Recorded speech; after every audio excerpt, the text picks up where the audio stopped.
Hello my dear children, class 10th के बच्चों, आपका स्वागत है इस वीडियो में।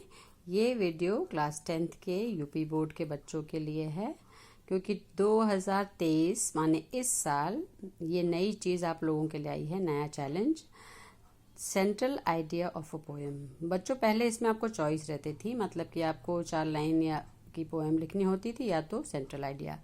पर इस बार का जो पेपर आया था बोर्ड में, बोर्ड परीक्षा में, उसमें सेंट्रल आइडिया एक कंपलसरी क्वेश्चन था, मतलब अनिवार्य प्रश्न, वो करना ही था। एंड इट कैरीड 3 मार्क्स, और वो 3 मार्क्स का था।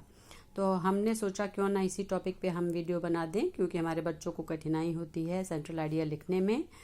सो I try to solve that problem. उस समस्या का हल हमने सोचा आपको दे दें। तो हमने बहुत ही ईजी लैंग्वेज में सेंट्रल आइडिया को कैसे लिखना है, ऐसा एक पोएम का आप करके बताया है। इसी तरीके से आप सारी कविताओं का करेंगे तो आप बिल्कुल अपने आप से कर लेंगे और आपको रटने की ज़रूरत नहीं पड़ेगी, आप समझ जाएंगे। तो चलिए आइए शुरू करते हैं, देखते हैं। ये पोएम है डस्ट ऑफ स्नो। ये आपकी सबसे पहली पोएम है नई वाली बुक में, dust of snow, Robert Frost द्वारा लिखी गई है। तो देखिए कैसे शुरू कर रहे हैं हम। देखिए, शुरू करने के बहुत सारे तरीके हैं, क्योंकि स्टाइल का कोई लिमिटेशन नहीं होता है। बट हमने कोशिश की है कि I will make something easy for you, कुछ हम आसान चीज़ करें आपके लिए, ताकि आप भी अपने आप से उसको कर पाइए। तो देखिए पहली लाइन हमने क्या लिखी है। The very first sentence, the poem Dust of Snow is written by the famous American poet Robert Frost। तो ये तो पहली लाइन हो गई। अब इसमें देखिए क्या क्या ज़रूरी है। पोएम का नाम डस्ट ऑफ स्नो, वो ऑलरेडी क्वेश्चन पेपर में होगा ही, क्योंकि वो चॉइस देते हैं आपको। कोई 3 पोएम देंगे जिसमें से एक का सेंट्रल आइडिया आपको लिखना होगा।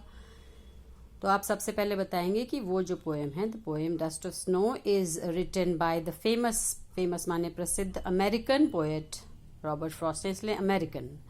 अगर वो ब्रिटिश है तो ब्रिटिश, जिस भी कंट्री के हैं वो कंट्री, ठीक है। और पोएट का नाम, तो इस फर्स्ट सेंटेंस में इंपॉर्टेंट हुआ पोएम का नाम और पोएट का नाम। ये दो तो बहुत ज़रूरी है, ये दोनों चीज़ों को जानना, अगर ये आपको पता है तो।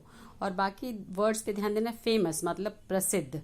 फेमस के अलावा बहुत सारे और एडजेक्टिव्स आप यूज़ कर सकते हैं, बहुत सारे विशेषण। By the great American poet, महान कवि लिख सकते हैं, या और भी बहुत सारे वर्ड्स हैं, ठीक है।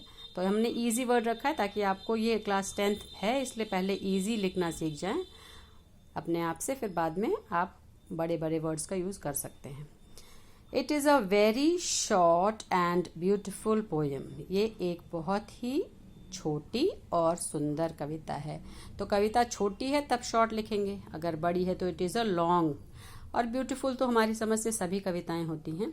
तो ब्यूटीफुल एक कॉमन वर्ड है, कॉमन एडजेक्टिव जो कि हमने यूज़ किया है, लेकिन ज़रूरी नहीं आप हर पोएम के लिए ब्यूटीफुल यूज़ करें। डिपेंड करता है, कोई अगर दुख वाली पोएम है, सॉरोफुल खुशी वाली पोएम है, जॉयफुल पोएम, ठीक है, कोई प्रेरणादायक पोएम है तो इंस्पायरिंग पोएम, इस तरह से कई सारे एडजेक्टिव्स आप यूज़ कर सकते हैं। फिर देखिए, इन दिस पोएम, इस कविता में, द पोएट टॉक्स अबाउट, कवि बात करते हैं डस्ट ऑफ स्नो के बारे में। तो डस्ट ऑफ स्नो के बारे में ही तो बात करते हैं, जिस कविता का जो नाम है उसी के बारे में तो कवि बात करेंगे, बताएंगे उसके बारे में। तो ये है, and gives us a very strong message, और बहुत ही सशक्त संदेश देते हैं इस कविता के माध्यम से। क्या है वो? दैट स्मॉल थिंग्स, की छोटी छोटी चीज़ें जो होती हैं, small things in nature, nature का एन बड़ा लिखा है हमने बच्चों यहाँ पे, देखिए नेचर यहाँ मतलब प्रकृति। तो प्रकृति की जो छोटी छोटी चीज़ें हैं वो चेंज कर सकती हैं, can change the worst moment. जो सबसे ख़राब पल है आपके जीवन में, उनको ये बेस्ट मोमेंट में बदल सकती हैं, माने बहुत ही अच्छे पल में तब्दील कर सकती हैं, परिवर्तित कर सकती हैं। मतलब it can change your mood from a bad mood to a good mood. तो हमने ये बहुत ही सिंपल तरीके से आपको बताया। तो आप इसको अच्छे से बार बार देखिए इस वीडियो को, और तो आपको पता चल जाएगा कि कैसे सेंट्रल आइडिया को लिखना है। और आई एम वेरी श्योर इसको आप इस तरह से करेंगे तो आपको 3 मार्क्स में से अच्छे खासे मार्क्स आपको मिल जाएंगे।